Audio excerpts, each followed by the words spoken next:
सुश्रुत संहिता में आयुर्वेदिक अनुसंधान के बारे में पढ़ेंगे।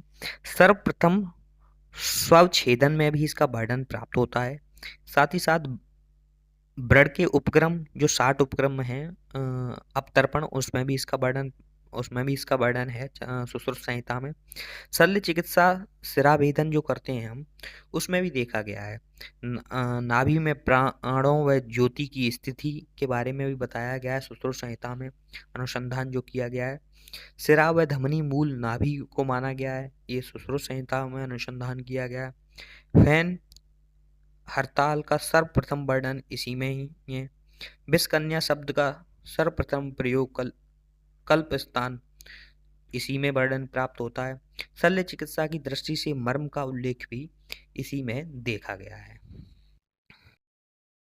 रिसर्च के आधार पर प्रभाव नहीं दिया गया है, जबकि प्रभाव के अंतर्भाव विरय में किया गया है। ये भी सुश्रुत संहिता में ही मिलता है रिसर्च के बेसिस पर। सैनिक चिकित्सा का वर्णन भी सुश्रुत संहिता में मिलता है रिसर्च के आधार पर। आयुष्मानीय रसायन ये भी दिया गया है। वृद्धि मेद वर्धन गढ़, ये भी औषधियों जो हैं वो मेधावर्धक होती हैं, उसका भी वर्णन देखा गया है। आयुवर्धक गढ़ जो औषधि रसायन है, उनका भी वर्णन इसमें प्राप्त होता है। रसायन निर्माण में त्रिपति मंत्र जो मंत्रोच्चारण किए जाते हैं, उसका भी वर्णन आपको सुश्रुत संहिता में रिसर्च के आधार पर मिलता है। धन्वंतरि के 7 या 12 शिष्यों का जो वर्णन है वो भी सुश्रुत संहिता पे मिलता है। रक्त को चतुर्थ दोष माना है, वो सुश्रुत ने माना है रिसर्च के आधार पर। तो ये आपको सुश्रुत संहिता में बृहति की जो संहिता है, सुश्रुत संहिता है, उसमें प्राप्त होते हैं ये सारे वर्णन। अब हम आगे पढ़ेंगे बागवट के बारे में। बागवट में आयुर्वेदिक अनुसंधान। जी हाँ दोस्तों, सबसे पहले हम जानेंगे गुगलू के अतिसेवन से क्लैप व तिमिर। जब अगर गुगलू जो औषधि है उसका अगर आप ज़्यादा सेवन करते हैं तो आपको क्लैप और तिमिर नाम की जो बीमारी है वो हो सकती है। अब हम बात करते हैं, सेवन पंचमूल बताए गए हैं जिनमें बल्ली कंटक नहीं माना है। सुश्रुत ने जीवनी और मध्यम नहीं माना है। अब आते हैं ऋतु संधि। 14 दिन बागवट की देन है, जिससे हमें ये पता लगता है जो कौन सी जो ऋतु है उस दो ऋतुओं को बीच जो संधि हो जाती है। तुलसी शब्द का प्रयोग सर्वप्रथम अष्टांग संग्रह में किया गया है। यम दृष्टि काल 16 दिन ये भी बताया गया है। साथ ही अंतिम 8 अगहन के शुरू के 8 दिन माने गए कार्तिक मास के। स्नेह भोजन का पाचन काल 4 यहाँ बताया गया है। सब 12 घंटे औषधि भोजन का पाचन माना गया है, ये भी भागवत ने बताया है। काल 2 याम माने गए हैं। अष्टांग संग्रह में हरिद्रक ज्वर का वर्णन देखा गया है।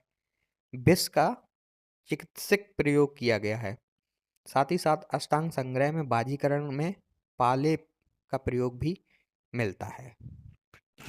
आगे पढ़ेंगे, मलों की शुद्धि की अपेक्षा क्षय अधिक कष्टकर होता है, यह भी भागवत ने बताया है। गर्भ पोषण दे केदार कुल न्याय के अनुकूल न्याय के धातु पोषण भी बताया गया है इसमें। रस वृद्धि श्लेष्म विकार उत्पन्न जो होते हैं वो भी बताया है भागवत ने। रक्त वृद्धि पित्त विकार उत्पन्न होते हैं वो भी बताया है। मांस वृद्धि श्लेष्म रक्त विकार उत्पन्न होते हैं वो भी बताया है। मेदो वृद्धि श्लेष्म रक्त मांस विकार उत्पन्न होते हैं, ये भी भागवत ने ही बताया है। तो ये जो रिसर्च की गई है वो भागवत संहिता में भागवत ने की है, तो ये रिसर्च के अंतर्गत आता है। आयुर्वेद लघुत्री ग्रंथों में आयुर्वेद अनुसंधान माधव निदान में देखा गया है कि स्त्री रोग को 7 अध्यायों में वर्णन प्राप्त होता है। साथ ही साथ आम बात का भी इसमें अध्ययन किया जाता है माधव निदान में। और श्लेष पद नाम की जो बीमारी है उसके बारे में भी इसमें देखा गया है। परिणाम सूल और अन्य द्रव सूल, इन दोनों के बारे में भी यहाँ पे अध्ययन मिलता है। सूतिका के बारे में भी अध्ययन यहाँ पे प्राप्त होता है। साथ ही साथ योनि कंद, अम्ल पित्त और मेदो रोगों से ये पृथक अध्यायों में वर्णन भी पृथक पृथक मिलता है। मेद रोगों के बारे में माधव निदान में अध्ययन। अब हम जानेंगे सांगरंगधर संहिता में क्या क्या रिसर्च हुई आयुर्वेद में। जी हाँ, सबसे पहले मैं आपको बता दूं रंगर जो संहिता है वो काल 13वीं शताब्दी में लिखी गई भेषज कल्पना का एक आधारभूत सिद्धांत है ये। साथ ही साथ लघुत्रय में से एक है। षोडश त्रिबिंदु पर आधारित शैली है ये। सर्वप्रथम आइफेन अक्सकांश भांग की को चिकित्सा के रूप में प्रयोग इसी सारंगर संहिता में किया गया। श्वास प्रश्वास की प्रक्रिया विधि का विस्तार से वर्णन इसी में किया गया। ऑक्सीजन की विष्णु पद्म मृत व अंबर पीयूष कहा गया, इसी में ऑक्सीजन की जो महत्वता है को उसके बारे में समझाया गया। आसव अरिष्ट में भेद बताया गया, वो भी सारंगर संहिता में किया गया। तो ये सारी रिसर्च हैं जो कि सारंगर संहिता में की गई। अब हम पढ़ेंगे भाव प्रकाश के बारे में। 16वीं सती लेखन भाव मिश्र ने दिया है। पीता लटकन मिश्र ने दिया है। साथ ही 3 इसमें खंड हैं। साथ ही साथ देखा गया है पूर्वार्थ में दिनचर्या, रोग के निदान आदि का भी वर्णन इसमें मिलता है, लेकिन व्यायों में विभाजित नहीं है। अर्थात उत्तरार्थ में मध्यम खंड व उत्तर खंड वर्णित है। मध्यम खंड में 71 अध्याय हैं।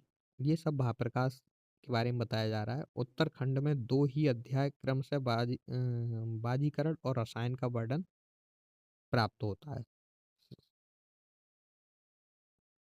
साथ ही साथ अब इसमें आप देखेंगे रस संवहन के केदारी कुल्य न्याय समर्थक व गर्भ पोषण में ओज को अग्नि सोमात्म माना है।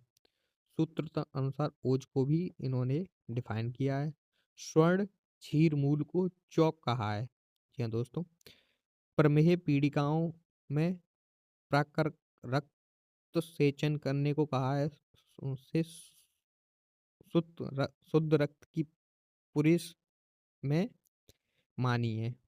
जीवन की स्थिति संपूर्ण शरीर में मानी है, पर विशेष रूप से फिरंग चिकित्सा, रस कर्पूर व चौप चीनी प्रयोग आदि के बारे में भी वर्णन मिलता है।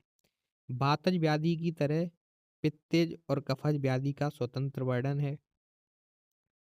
सोमराग मूत्र वर्णन के बारे में भी बताया गया है 12वीं शताब्दी में। साथ ही साथ शिव मूत्र का बड़ी वर्णन प्राप्त होता है। सही पंच महाभूत के नाम बकायदा से वहीं वहीं विशदवाद वसुंधरा।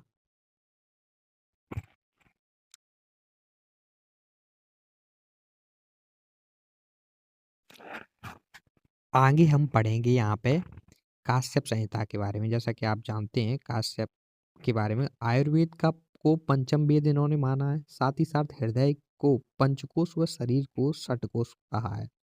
ये सब काश्यप जी ने कहा है। बालक को अष्टविध स्वेद, हस्त स्वेद व 4 मास तक बोला गया है।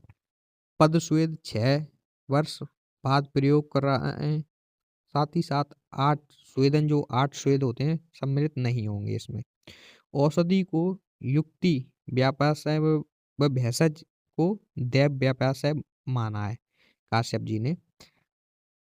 अतुरायल को अष्टांग कहा है। सूतिकागार को अष्टगार कहा है। साथ ही साथ आहार व शुंठी को महाभेषज कहा है। सूती का रोग 64 इन्होंने माने। अम्ल पित्त व सुक्तक नाम से सर्वप्रथम वर्णन इसी में प्राप्त होता है, काश्यप संहिता में ही। तो ये सारी चीजें जो नई रिसर्च हुई हैं वो काश्यप संहिताओं में की गई हैं। रिसर्च के अकॉर्डिंग अगर देखें हम तो अब हम यहाँ पे भेल संहिता में जो भी रिसर्च हुई उसके बारे में पढ़ेंगे। आलोचक पित्त को 2 भेद बुद्धि विशेषक व चक्षु बस से माना है।